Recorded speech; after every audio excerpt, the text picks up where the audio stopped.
There we go. Right. So we generally record these sessions. So yeah, if you... Sorry, Vincent. Hi. There's a message from Tumi. She's asking why she's still on mute. Just check that. I asked, I'm going to text her now. I said, please leave and come back.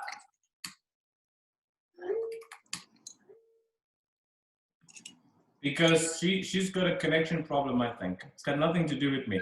I did try to unmute her. I don't know what happened. Yeah, there we go. She's doing that. Okay, guys. So today I thought instead of us having to pick amongst each other to run with gratitude, I thought that this is very nice video that I came across a couple of days ago on YouTube, and I thought, you know, it allows for a much broader sense of gratitude than what we would generally gravitate towards.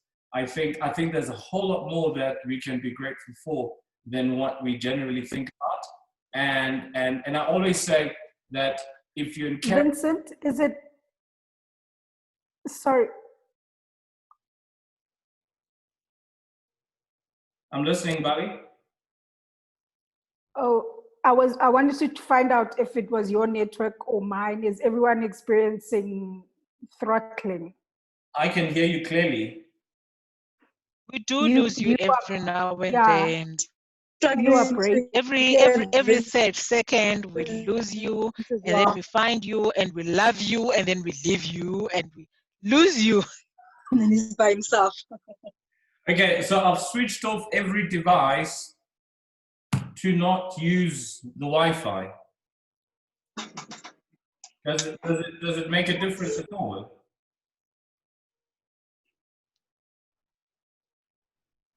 All right, so nothing is on the Wi-Fi now except this thing.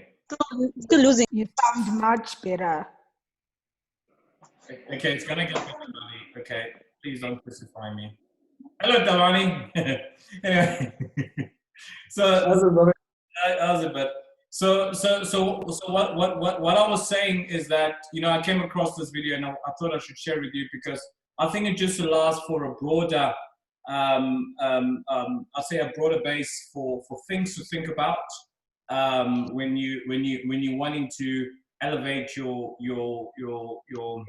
I'll say your energies and wanting to pick on things that you can be grateful about or be grateful for. So I'm just going to play it on the background. I'm going to share my screen and then we'll just listen to it. It's only a 5-minute share.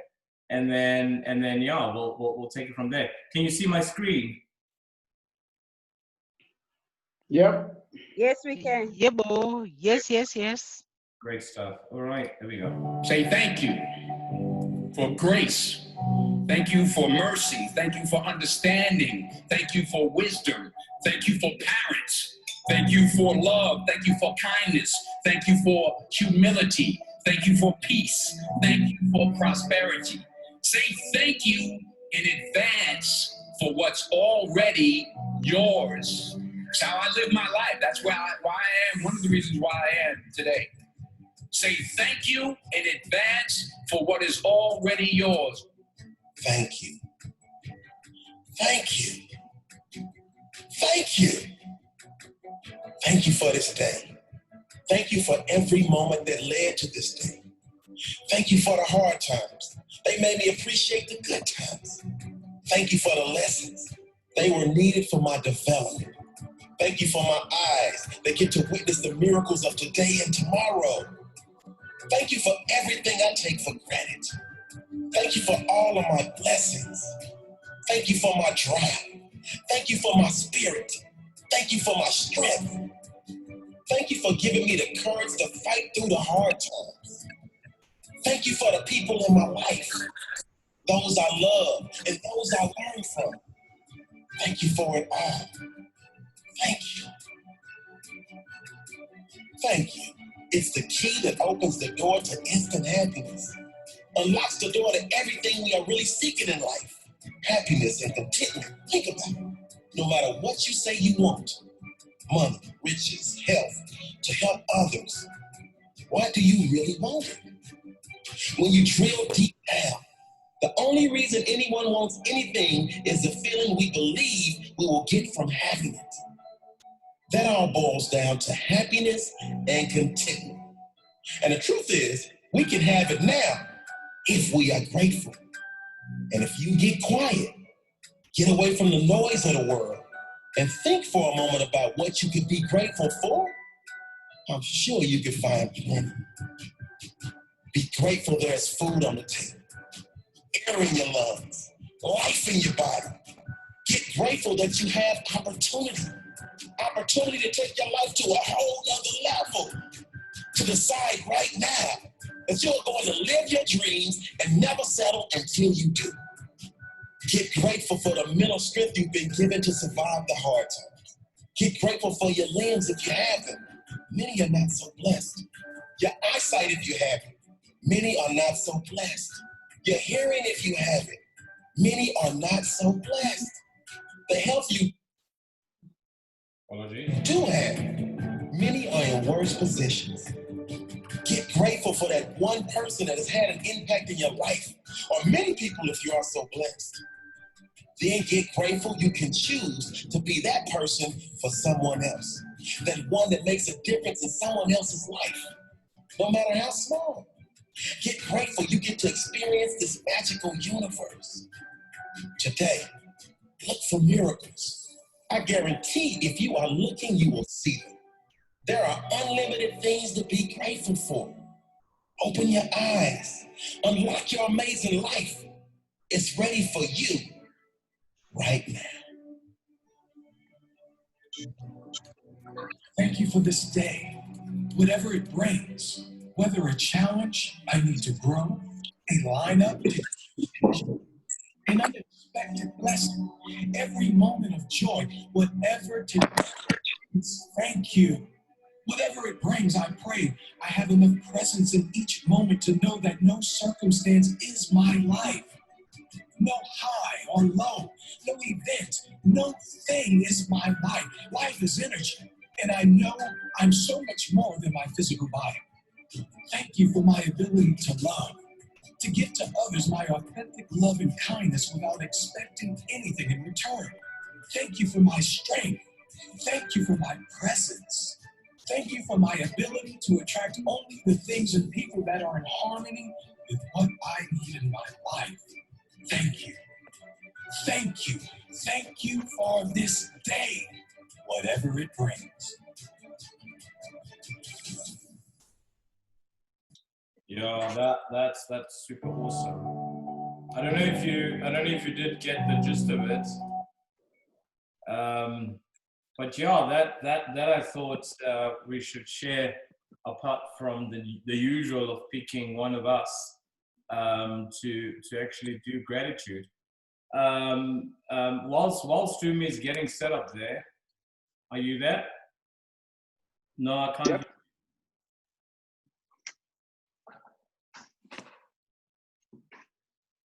No.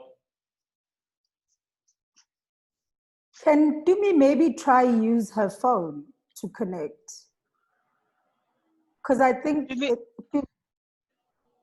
To me, there's a setting that says you use your laptop or your phone or your whatever to speak on.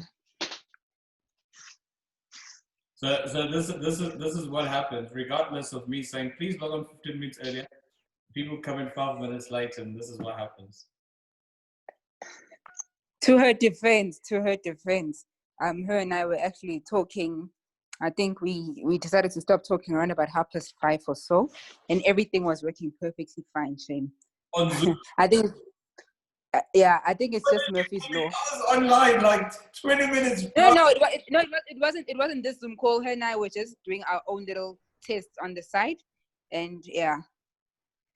Can she not use her phone to connect rather than the laptop? Because I think it's her laptop speaker that could be an issue.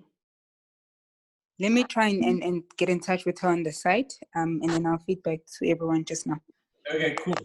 So perhaps whilst we're sorting that out, I mean, I mean, just your views on what we've just looked at. I always try very hard to think of the things that I need to be grateful for. But suddenly, I feel like I haven't ever, not once, said thank you for the air in my lungs. it's not something that I've ever picked up as an area to be grateful for. And perhaps just looking at that video, what are your thoughts?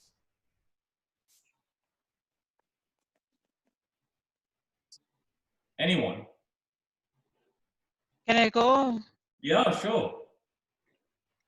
So, Shoni here. I'm in Centurion in South Africa, Pretoria, Gauteng, for those who are outside the country. You can't, Emba.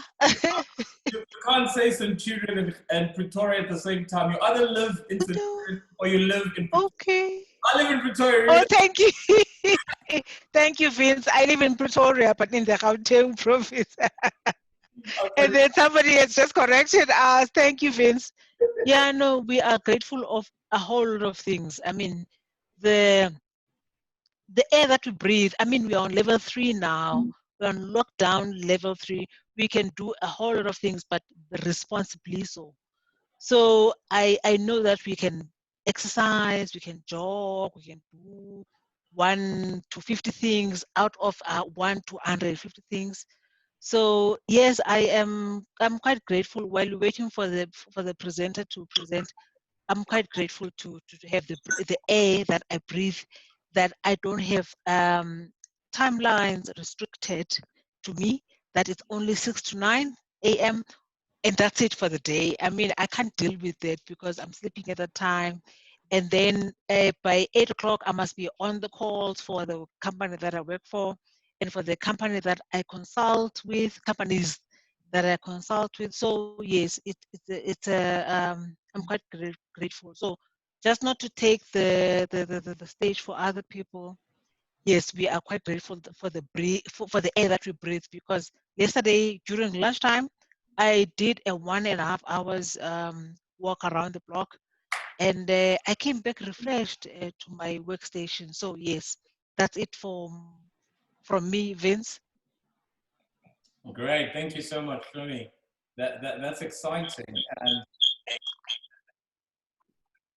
right, yeah. So that's exciting. Can you hear me now? Loud and clear. Yes, Tumi, we can hear you now. Woohoo! But do I switch off the laptop or what? There's feedback. I think I'm gonna log this one out. I'm gonna remove this one, and then we're left with one Tumi. Carry on. Okay. Okay, all right. Oh, hi everyone. I'm so sorry. Technology is not my friend for now. I'm going to work very hard at fixing that mistake. Okay, now I can't see everyone. That's fine. You'll see them on YouTube. We can all see you. We can all see you. That makes a lot of difference. But that is not nice. It's the network, Tumi. It's no fault of anyone's, really. Somebody has been meditating a lot recently. Yes. Okay, all right. Okay, guys, without any waste of time, I'll just dip right into it. So, thank you for connecting to the future with me this evening. And I would like us to deliberate on social constructs. In the video, the intro video Vince circulated, it opened up with me asking you questions and asking if you relate to any of those questions. I don't want to know your answers. Well, according to, excuse me, social constructionism theorist, we get meaning. Meaning is socially created, and social constructs are so integrated that integrated and ingrained, we feel that they are real, or else they are not real but natural, or else they are not. They are not natural. But as we go about our daily lives with them, conforming to them, rebelling against them, we feel that they are natural. According to the social constructionist, they're not natural. So then what are they? They are just inventions. The inventions that a certain society developed so that they can communicate with each other and understand each other. They do not really reflect accurate reality. So a dream, they're an idea that is not real. There is a critique of this theory and these theorists, and people that critique this theory of social constructions say that if you subscribe to it, it means that you're an anti-realist. So they're saying that the theory is flawed. But if you look at the examples that I gave you on the video, think about them and your daily lives, I think you will agree with the fact that they seem like they are natural, because it's more often than not, you will hear the talks of peace, you'll hear the talks of forgiveness. And this is something that is broad. It's not only restricted to a certain community, but it's a language of the global community. I feel that some we need them and some we do not need them, but they're not all bad. Some are not necessary and so forth. But this is not about my personal feelings. A lot of people believe that forgiveness, for example, is a social. It is a social construct, but a lot of people think that if you don't forgive people, then there's something wrong with you. There's that little devil voice inside of you, which is not really true. But this social construct of forgiveness can be more than a social construct, because it can also be a principle. A lot of religions say that preach the word of forgiveness. Just to quote something, the golden rule, that says, do unto others as you'd like unto you. That is not just really limited to Christians or any other type of religion, but all religions. It's common to all religions. They subscribe to that golden rule. So as much as we might look at social constructs as them infringing upon us, there is a little bit of good to them, because some are principles, as I have mentioned. Also, we've got some social constructs that create order in society. And I'm not saying that society does not have order, but some social, we need a direction. So an example that I have got for the purpose of this discussion, for a social construct that brings order into society, is that of monogamy. I know that I've heard a lot of people's different perspectives on the concept of monogamy. Some say that it is a lie. Some say that by monogamy we are sold a lie, we are just lost. Because why should why should society dictate to me that,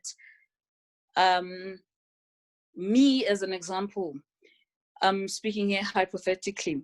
So why should someone dictate to anyone, for that matter, how many people they should sleep with?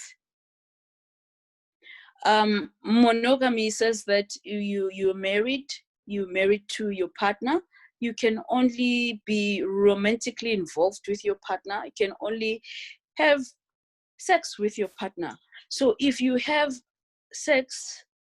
sexual intercourse with someone else other than your partner, then society has a name for you, and it's not a nice name.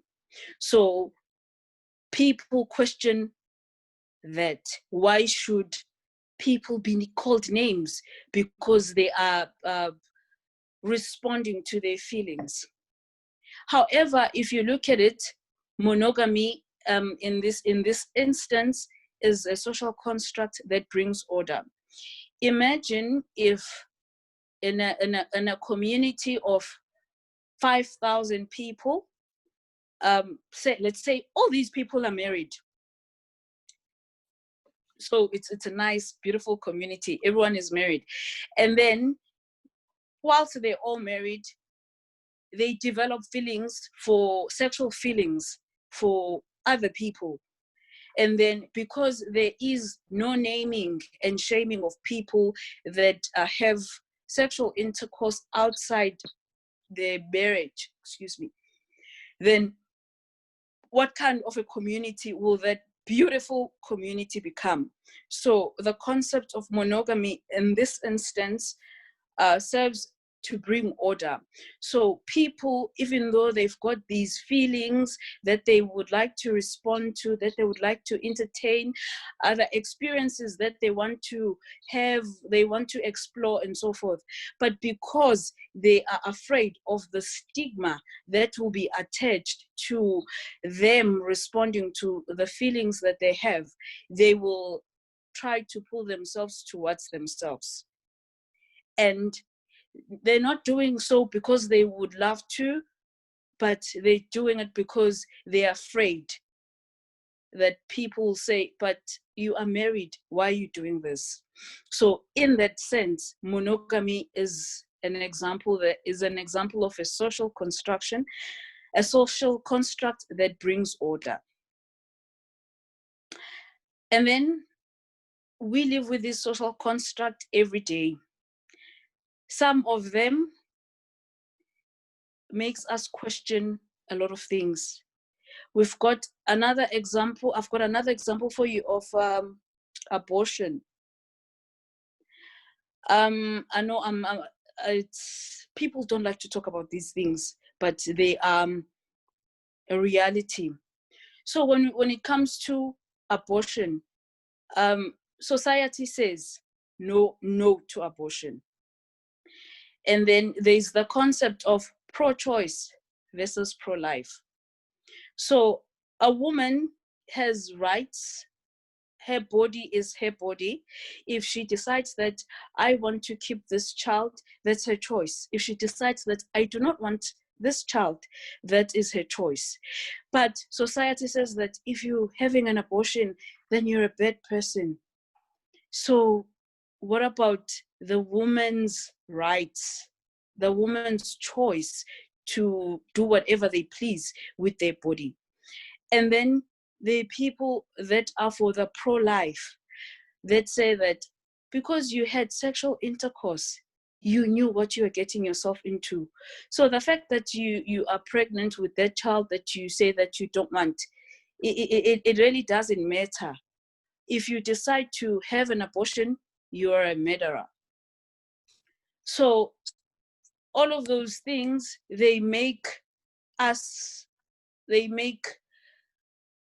me question a lot of things in the world. We need some of these questions We need some of these social constructs, but some of them we do not need. But how do we decide which ones do we need? Like for an instance, the no abortion one,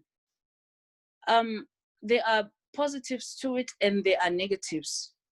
The naming is the negative part of it, but how do we draw the line? If we were to deconstruct, how will we go about doing that?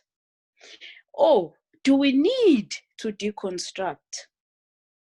Do we need to get away to get away from terms like monogamy? Do we need to remove these labels that are there in our daily lives? Marriage is one of examples that I have of social constructs.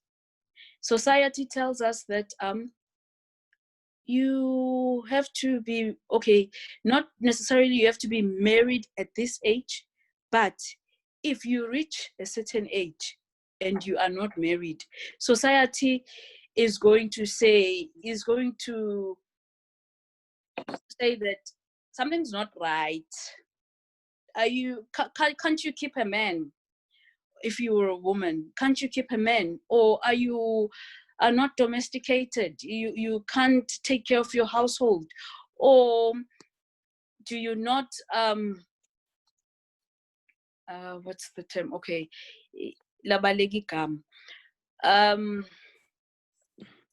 when you have, let's say you're one of those people that get married early in life, or whenever you do get married, as a woman, you have to change your name. Society says that because you are now married, you have to change your name. So you will no longer be your Ntombi Makatini, but you will be Ntombi Sibisi, because now you're married to a Vincent Sibisi. So your birth name falls away. If you're a working woman, your email address now has to change, because you communicate with your clients, with your colleagues, with your name. So now, if you're Ntombi Makatini and you're married, now you're a CBC, you need to change your email address so that your colleagues now can catch up with you. Your clients will know who they're talking to. They can't be talking to Mrs. CBC and then the email says N Makatini. As a woman, you have to lose your name. You have to go to Home Affairs. You have to get a new identity, because society says, now that you're married, why can't me and my boyfriend get married and then stay together and live happily ever after? Why do we have to conform to all of these things? Women with double barrel surnames, it's mostly the affluent women. Why can't a normal woman in the rural areas who does not work, whose husband works in the nearby factory, have a double barrel name? Why is it only dominant amongst the affluent women? Why change the name from the word go? Rings. Society says that because you're married, you need to wear a ring on your left finger, the second one next to the pinky. Why? A ring is made of metal and a very old precious stone, be it a white diamond or a colored one, or maybe you've got you don't have diamonds at all. It's just a band. It's metal. It's made of gold or platinum, whatever. Why? If you are a woman or you're a man, you married and you come across people in a restaurant and you're not wearing your wedding ring, people look at you differently. They look at you with suspicious eyes. They're trying to see, who are you here cheating with? Why should a ring define me and my marriage? Why should my not wearing a ring to work the next day mean that maybe things did not go well the previous night in my household? Why is society, why are we conforming to these things that society prescribed to us? There's a lot. I've got these questions. Do we need to deconstruct social constructions, or do we need to leave them as they are? If you're wearing a ring, be it you're a man or you're a woman, the people that you will meet in social gatherings, some of them who have a heart, so people say, will say, oh no, he's married, so I'm not going to entertain him. So either way, that is good. It's saving you from, it's saving the woman from, if a man is not wearing his ring, if he is wearing his ring, it means some women that have a heart will stay away from him because like, oh no, I can't mess with him, he has baggage at home. Or I'm Christian, I don't date married men.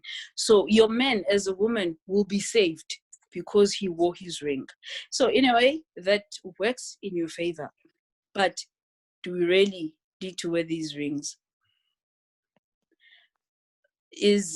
Are these social constructs that we are living with good for us as the people in the communities that we live in?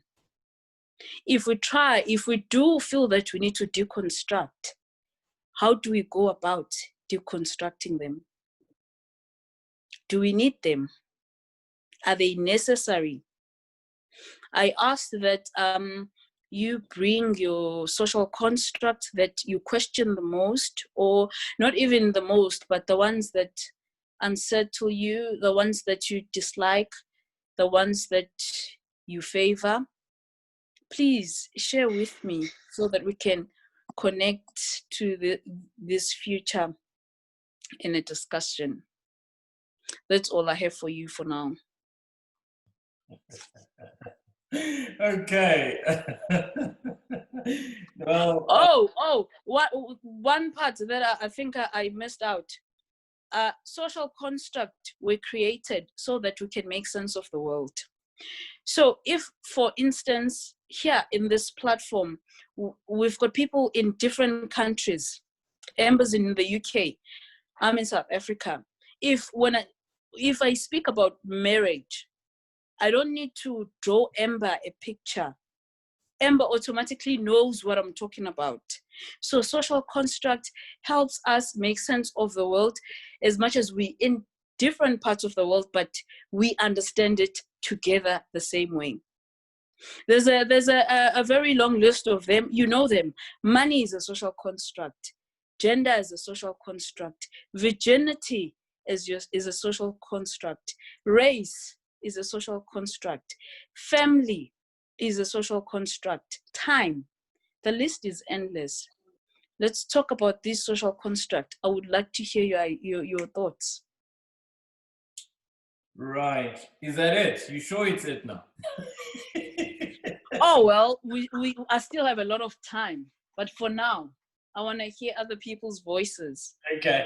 No, but just to phrase, because it does seem to me like your intention of introducing the subject was to I wouldn't want to use the word incite because I think that's negative, but I think you wanted to catalyze. I'd rather use that. You wanted to catalyze some sort of a discourse, some sort of a debate.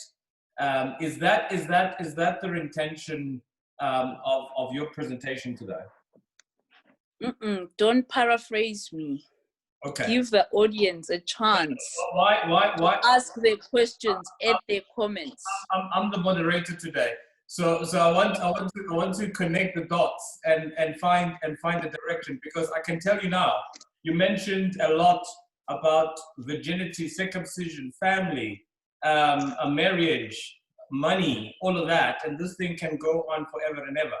So what I am appealing from you is for you to give us a sense of the direction of where you would like to take this. So you've given us a view of your idea of what it is that constitutes social constructs. And what are you then asking us to do today? Are you wanting us to set them on the table and debate them? Are you wanting to connect it to the future? Are you wanting it to be modified? What is it that you're asking us to do today? Oh, well, since we are connecting to the future, in the intro video, did I not mention that I would like us to build a future, to imagine a future without social constructs, if we don't need them, if we need that they are suitable for the future that we want. Because right now, they are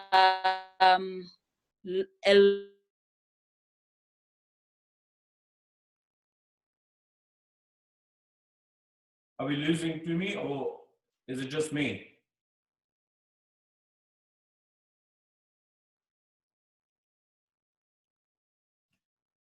rebelling against enough to voice themselves about these constructs that they have questions. So I would like us to talk about them in trying to imagine a future that we would like, because from previous talks we spoke of a future with a less when we're using less planets, when we're talking about the footprints. That's the future. We were imagining our future then. We imagined a future with the robots. So in that future that we are creating, where we have no binaries, we're going to a future with the construct that makes sense to the people that have to live by, or a future without these constructs. Right. No, thank you for that. Thank you for that, Tumi.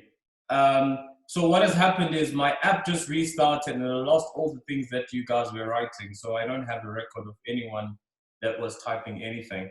But I know that there were some comments. There was, when you started speaking of marriage, there were like pings after pings. And and Cindy, I just want to tell you that I think it's still your boyfriend or fiance. You guys married now? I don't know. But anyway, so I'd just like to remind you that Still not married. Okay, so but in any case, let's open up the imagination aspect of this discussion and look at what are the things that we can do without. If we are wanting to connect to the future, with having to leave some of the social constructs behind, what are these things that we feel can viably change and sustainably change as well? Vincent, sorry, for your purpose. I'll go after somebody. Yes. I'll Me. go after. I was just saying. I'll go after Mbali. It's fine. Yeah, I was just saying to Vincent that we can still see what everyone had typed. So maybe if each person, I don't know, could reshare for your purpose, and then maybe. So when they are talking, they can always go back to what they typed and they can just share it with everyone. Thank you.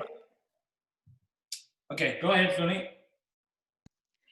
Yeah, so I actually thought about the contrast of having black males, black men, young men being circumcised. I have two boys, 23-year-old, sorry, again, 23-year-old, and my 16-year-old. But on a serious note, there are contrasts from within the society that dictate that a I just wanted to, I've got 2 points. Maybe let me start with the woman point, that women have to do 1, 2, 3, 4, 5, 6, up to 100. And then men just do up to 20. So I have an issue with that, and I would like us to maybe deliberate on that. I only have 2 points for the day, that females have to do 1 to 3 and 4 up to 100, while males have to do 1 to 20. And then my second point is with young males being expected, especially from where I come from, Ember, for your benefit, Ember. There's the tribes within South Africa, and the Xhosa people have to do 1 to 3 and 4. And so my boys are from the Xhosa tradition, and so they have to do 1, 2, 3 and 4. So I am very much against this thing. Who came up with this thing? Who came up with this, first of all?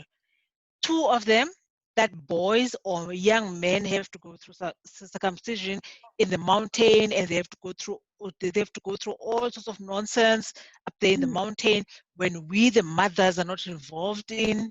And then secondly, that women or wives of the husbands have to do 1 to 100, when males have to do 1 to 10.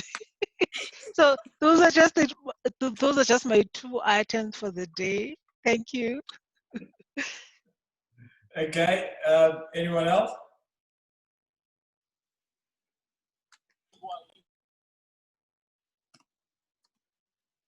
Well, okay, I thought someone else would go.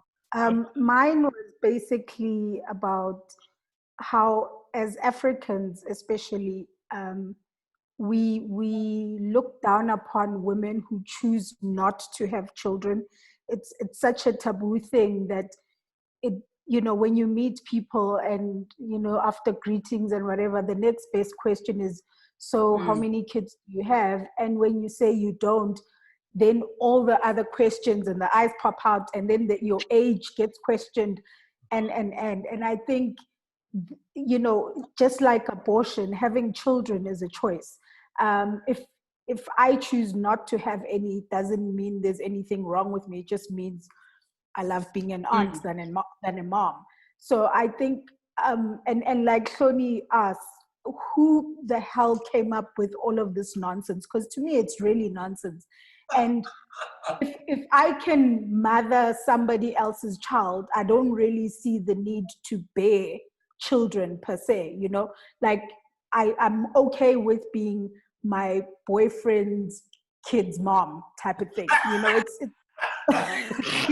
like, I don't really have to have the whole 9-month experience. So, it's really, for me, it's frustrating, because also, like, I made an example in my message that there's a whole wedding song in the Zulu culture where the women that did not bear any children are being shamed upon. That, look, now our kids are getting married. This is just for Amber's, kind of comprehending what I'm trying to say. The song basically shames women who are at the wedding and do not have girl children who are then getting married. I mean, what nonsense is that? So yeah, that was my point, really. Can I add something? Yeah, you're the speaker. Hello? Yeah. God. Go ahead. Go for it. Oh, okay. Yes. I want to add to that, the song. It's actually a nice wedding song. It's a vibey song. Everyone dances to it at that wedding. Yet it is shaming a woman who has either chosen not to have children, or because of medical reasons could not have children. Or maybe she could if she had a different partner. Because when in a marriage there are no children seen, people automatically assume that it's the woman that has a problem. Men, the men are perfect. So Zayat.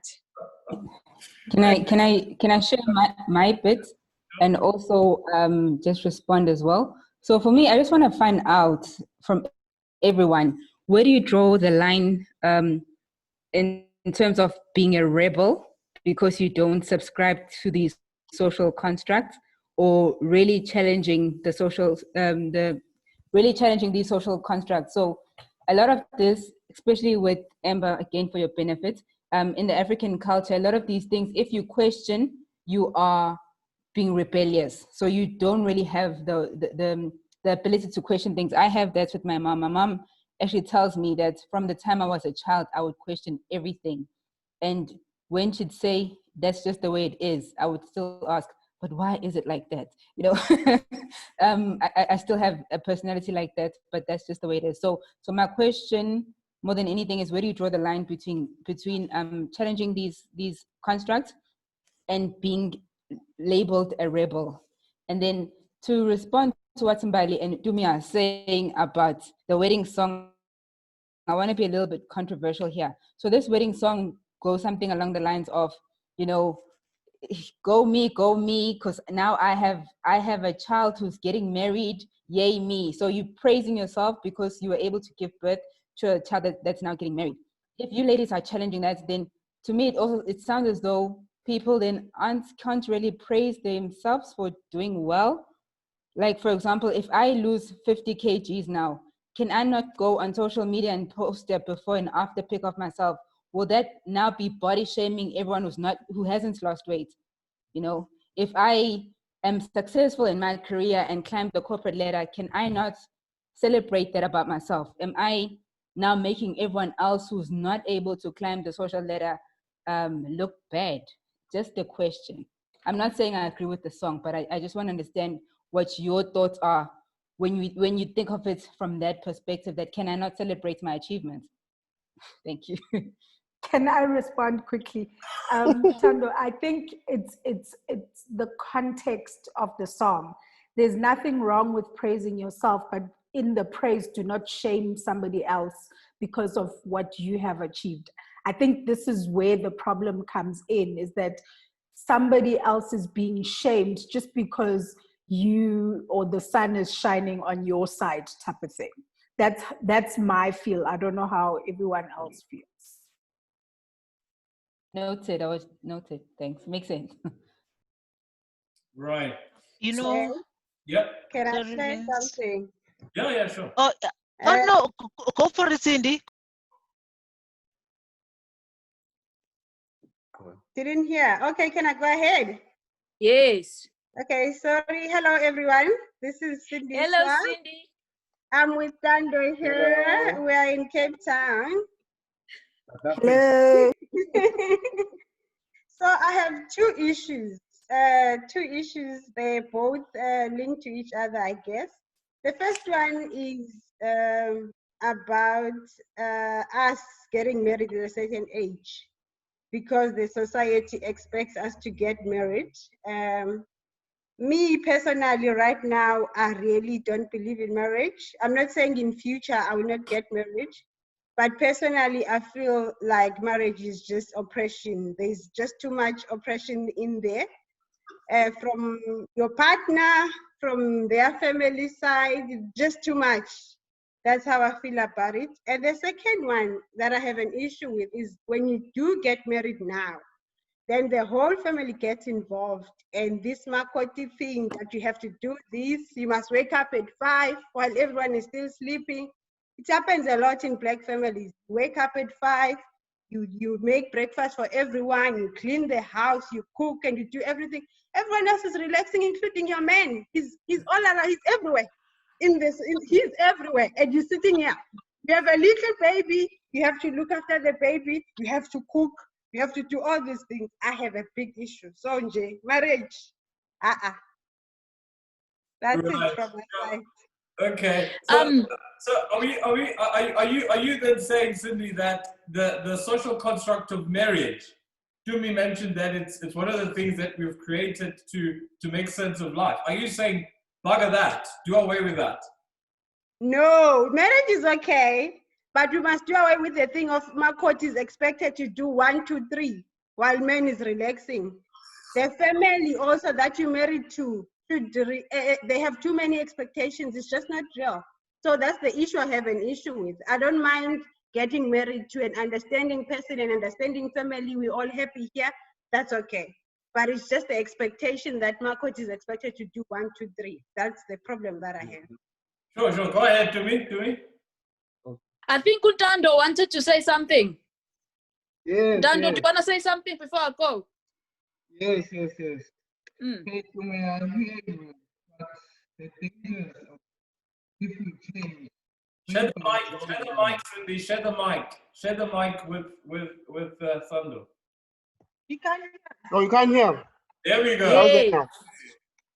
Okay, Tumi, I'm saying if we go it on our own, when do we draw the line? Say, we get Tumi now.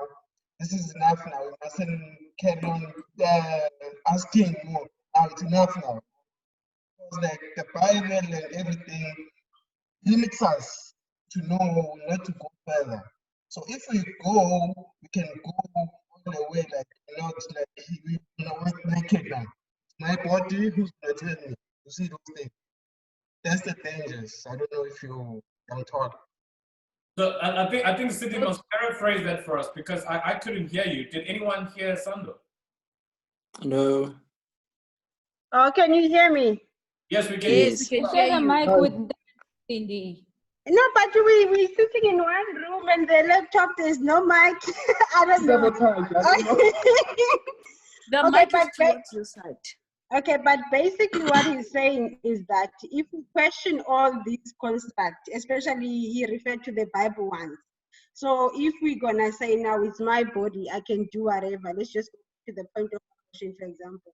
So if we say that it's my right and it's my body, I can do whatever, then where do we draw the line as well? Because what we're doing now, we can also create what you call I don't have a danger to us and the upcoming generation. So we need to know where to draw the line because some of these constructs are good. That's basically what he's saying.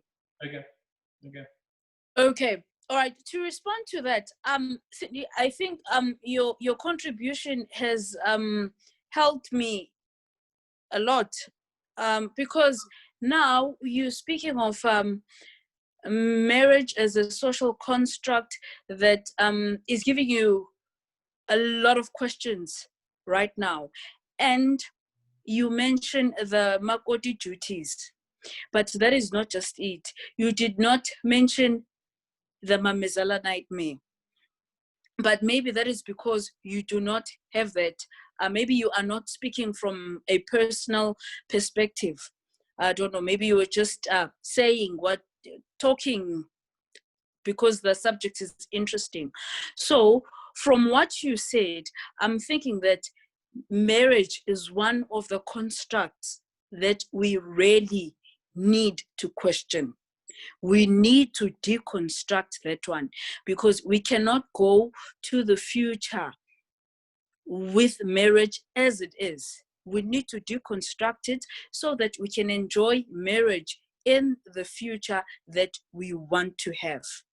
So in the beginning, there was the question that do we deconstruct or do we not?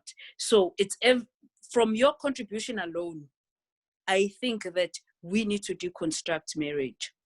How we go about doing that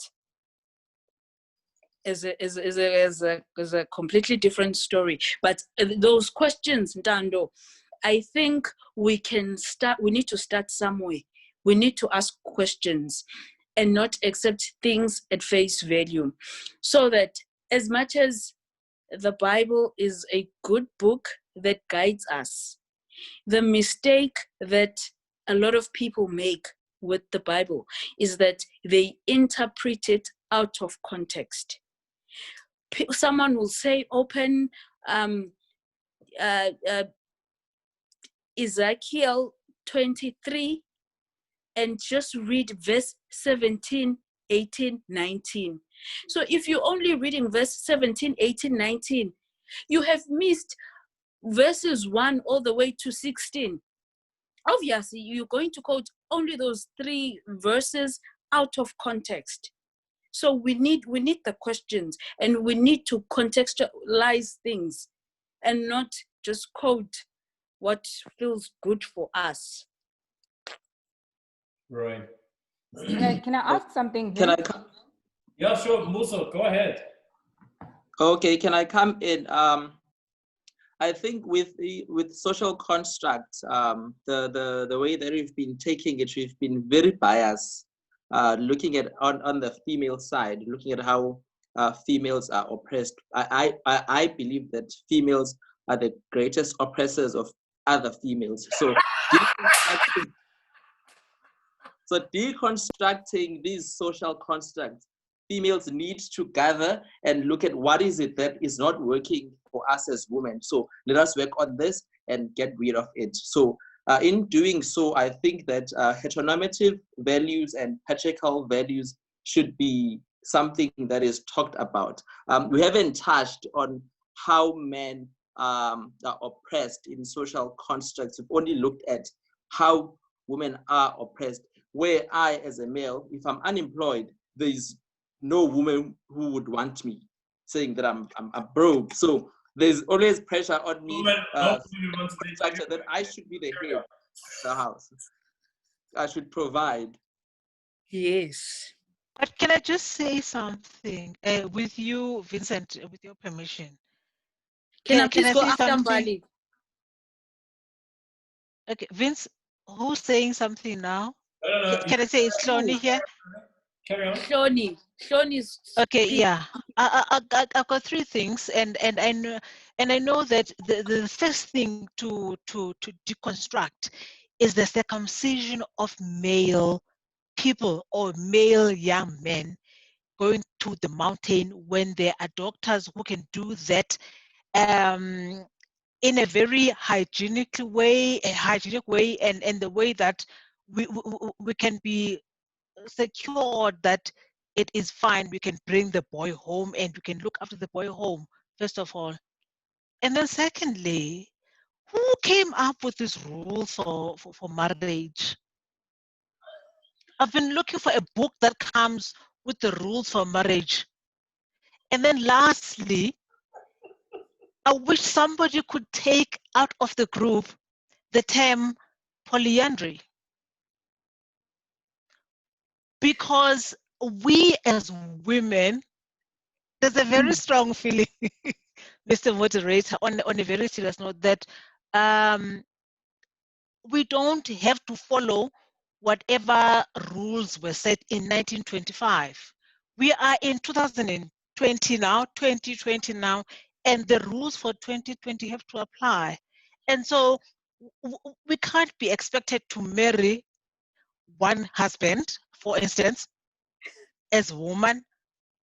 We can't be expected to marry one husband, and then people are like, oh no, she's got two husbands. I mean, it should be normal, because I feel it's good to have two husbands because I've got different needs, and my needs can be met by two husbands. It should be normal. And so all of these things to me that you brought on the table, I was quite excited when I listened to you, and I said, there are so many things that need to be changed, and we need to change our children's mindset to say, no, baby, as a 16-year-old young male, you can date a child, you can date a daughter, a woman, but when you get to 25 and you want to get married, you can have two women partners, or two wives, or two partners, yes. A man and a woman. So correct, absolutely. So I'm very much for polyandry. I'm not saying I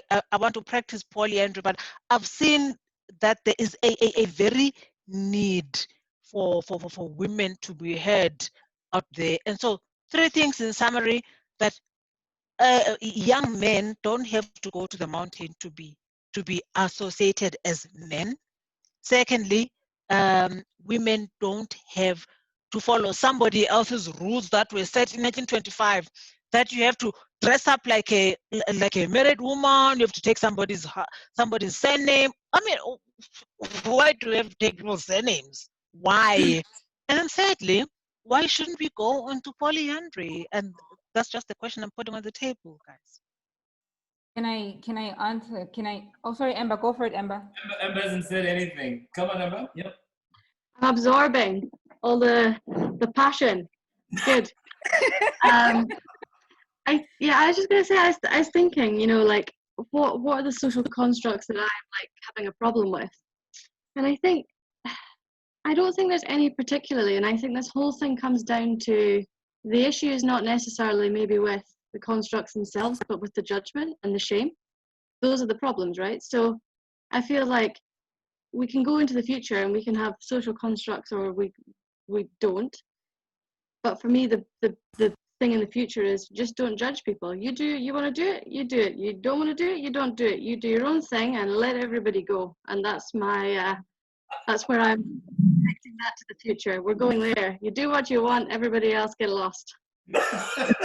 My piece. Ember, I think I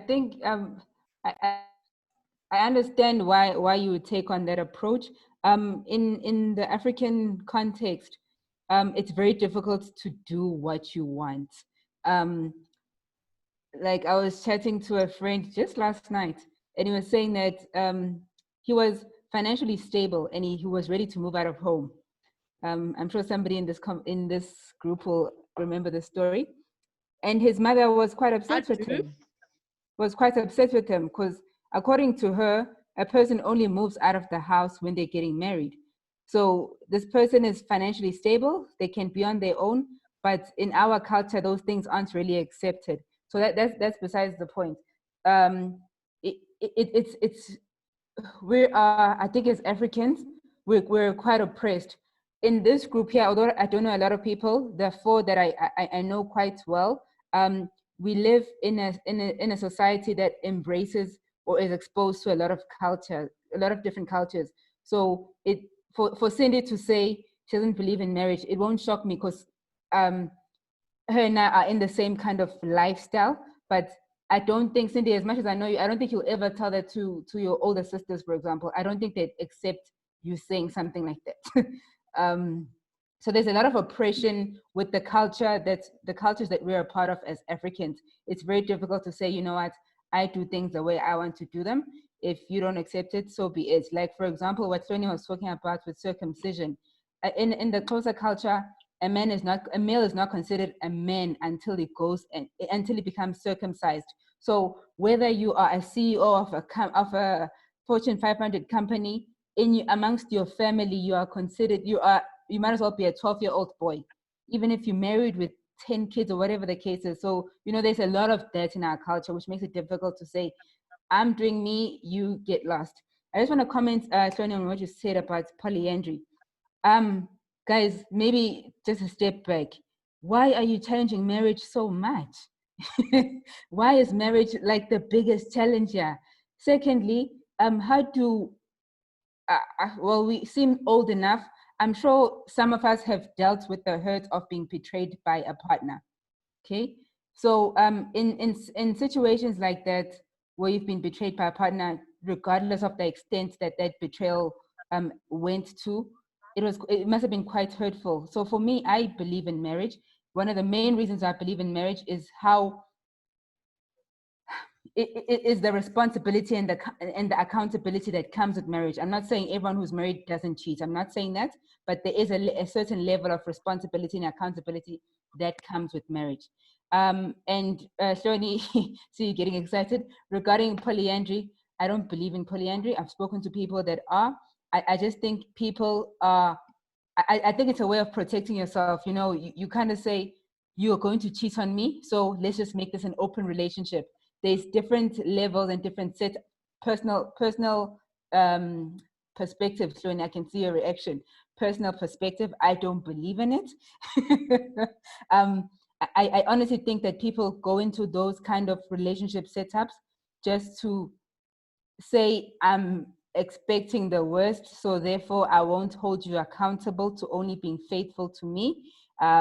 Therefore, let's say we are in this kind of a relationship setup, whether it means that you and I are exclusive to each other, but you can go and date other people and tell me about it, or even not date, but have relations with other people and tell me about it, or not tell me about it. I just feel that it's a way for people to validate or make okay for them to not be faithful. Personal opinion. Thank you. Can I respond to Notando? No, hang on. Tumi, you wanted to say something? Just a moment, Cindy. Okay. Thanks. I think I like the direction that this conversation is taking. From what you are saying, you guys are saying, Cloney, you said something about who started these social construct.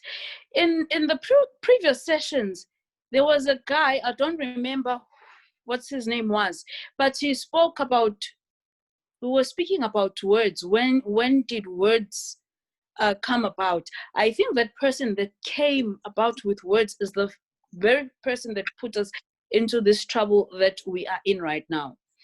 And in your explanation or defense of polyandry, it occurred to me that you actually used context to validate polyandry. Okay, I do have a partner, and he meets my sexual needs, but hey, my emotional needs, hey, not so much. So let me get another one. Oh, this one, sexually, but emotionally, the connection is something else. So I think it's occurring to me that if we, starting with the people in this platform here, if we start contextualizing everything that we do, if I say that, no, lobolo does not make sense to me. I love my partner wants to marry me. I don't understand why I have to go back home and ask my uncle, the guy that is a black sheep of the family, to come in and disrupt the peace because of the negotiations, because my base family needs to come and talk to my family. And there's always that uncle, unfortunately, in our black families. If it's not the uncle, it's the aunt who is going to come in the morning. It's not the people that reside in the household, but it's the one that's going to come in the morning and they'll be like, you decided on what? No, we're not going to do things that way. So if I say this does not make sense to me, I understand that my mother went through it, my older sister went through it, and so forth, the girls next door, and. But to me, it does not make sense. Therefore, I'm not going to participate in it. Then that is when we start deconstructing. Amber, I agree. I catch your drift. And I think it's also what you said about I'm going to do it or I'm not going to do it type of thing. You deal with it if you don't like it attitude. That also influenced the thinking that maybe it needs to start with me. Notando, to come to your question about why is marriage such a target, I think that we have a lot of problems in the world because of marriage. People stay in broken marriages. I know that broken marriage is a social construct because society says this is a good marriage. When if things happen like this one is broken. So people stay in broken marriages because of the kids, because of the lifestyle, and so forth and so forth. So if people were to marry for love, a world will be a better place. Because if I marry today for love and I wake up 2 years from now and I'm out of love with my partner, then let me find someone else who's going to give me butterflies. So that is why marriage, I think that is why marriage is such a target, because people get married for wrong reasons and they stay in marriages that are not working out. If our parents questioned how our grandmothers and our grandparents did things, if our parents questioned those things, we wouldn't be stuck with the problems that we have today when it comes to social construct, because they would have done something about it. They would have questioned, and life will be slightly better for us. If we do not question what we are struggling with right now, it means that the kids that we are raising are going to be part of the same vicious circle, and then the cycle will never be broken. See good marriages, Nasi snake. Right. So Cindy, you wanted to say something, and I stopped you. Okay, thank you. To invite a first speaker. Carry on. Yeah.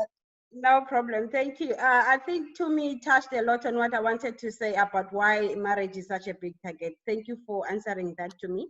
So I'll just talk to one point that Notando mentioned. She said something about marriage gives you a sense of responsibility. I think she went on to say, if you marry, then you won't cheat because it's sort of a responsibility. So my question now to her is that if being in a responsibility, if being in a relationship does not give you a sense of responsibility, that's the problem right there. Because if I'm with Dando now, I should be responsible enough to know that I'm with someone. I'm not gonna cheat. I'm with someone, I'm not gonna come home at 5. I'm with someone, I'm not gonna, do those type of things. That's where the foundation is. That's what I believe. Therefore, if it's broken there, it's not gonna be fixed in marriage. That's what I believe. So we need to behave now in this relationship. Then we can build a future together. That's my point. Thank you. Great. Right. So we only have 5 minutes to go. So we're just gonna take the last round of comments. But I mean, I just want to go back to what MJ was saying earlier on. Like, men are horribly quiet, except for Ndando. I guess if I were Ndando as well, I would have spoken because yeah. Wise, where are you? Wise. So Are you there? I think. Hello guys. Yes, I'm alive. Yeah. Okay. So I think we probably take the last round of comments or contributions or questions from boys. It's not in my personal interest. I'm just addressing what MJ was saying. I wouldn't have minded women speaking all the way. I'm just saying, for MJ's sake, let's accommodate the last 4 minutes for commentary around this whole social constructs and deconstructing them and not going into the future with the male perspective.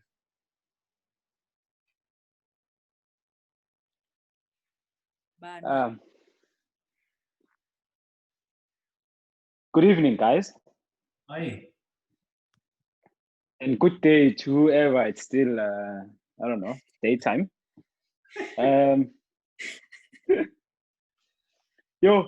Guys, this topic today is so complex, to a point that, yes, as much as it has sort of narrowed itself to cultural values and cultural expectations. I'm saying that because all of these things that we're talking about, marriage has got to do with certain culture as well, fulfilling certain cultures. The circumcisions and so forth have got to do with fulfilling certain cultures as well, because the cause of people will tell you that it actually comes from particular cultural requirements. But as far as linking all of these things to the future, I do believe that we, as the current generation, need to define how the next years or how the generations to come shall live their lives in a better way than we are living. So if we see that there's these social constructs that do not resonate with us, then we need to create cultures, because these things are sort of like cultures.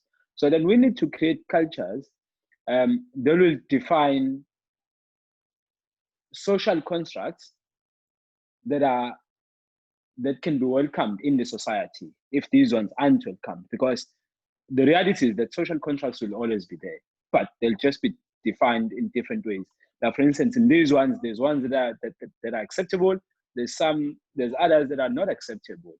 So then, which ones do we believe that are acceptable going into the future? And then we need to be the people who are responsible to introduce those social constructs and then make them normal in the society. I mean, in the small scale. Yeah, I've got young brothers that come after me, so then I then influence them, obviously in a positive way, to actually adopt the social constructs that are good for their future. That's where I am. Right. So yes, I think to hook on to what you said there earlier was, I thoroughly agree with you. This is a very complex topic, which, I mean, when Tumi led us through the initial presentation, she touched on various facets that belong in the body of their own worlds, specifically, and can go on and on to the extent that I think within an hour we will not have the capability to completely and thoroughly deal with. But I think if anything, what we probably can take out of this sort of session where we're dreaming about a society that has social constructs that we prefer, or we just deconstruct them altogether, or we say, do what you want and leave me to be. Whatever the arrangement that we dream of it to be. I think one thing that is for sure is that we know that we have at least this group of people, which you can refer to as society as well, where it is safe for one's mind and views to be heard and to be entertained without any judgment. So if at all, you know, your society, if you look at it, you think it's your family, it's your spouse, it's other friends that are not in this group, you know, it gets too much, perhaps, you know, because one of the things that I wanted, I had a dream of doing is that eventually all of us must know each other, and at the end of all of this, everyone, you know, can keep in touch with anyone they want to keep in touch with outside just this platform. To use those avenues as means of having to reach out, to use those avenues as means of having to just make sense of the things that we're thinking. So as I said, I don't think we can completely and thoroughly live out the subject today, but certainly the contributions have been lively. The commentary have caused people to think, and I'm very happy to actually get people to be this honest about perhaps things that they reflect on from their personal space, and they feel safe enough to do it here. So thank you very much, guys. Thank you, Tumi, for a very lively subject, and I think we will definitely continue with the discussions again on YouTube. I mean, I know I say to people, go there and post and carry on with the subject. People never do that, but anyway, that's where we kill the conversation altogether. But in here, we'll not be able to do that. We can be here the whole night. So with that, I'd like to thank each and every one of you that came through today. And it was lovely seeing you, Cindy. I last saw Cindy at Tumi's 30th 3 years ago, right? Tumi? No, it wasn't my 30th. It was my 24th. I last saw. So when you dropped in earlier, I was playing the video when we were at the Spirit of Adventure up in Shomweni, and we were doing nice things. So it was so lovely to see you guys, and I'm so happy you guys are still together, right? I mean, because I'm not with the person that you saw me with now. Can you believe it?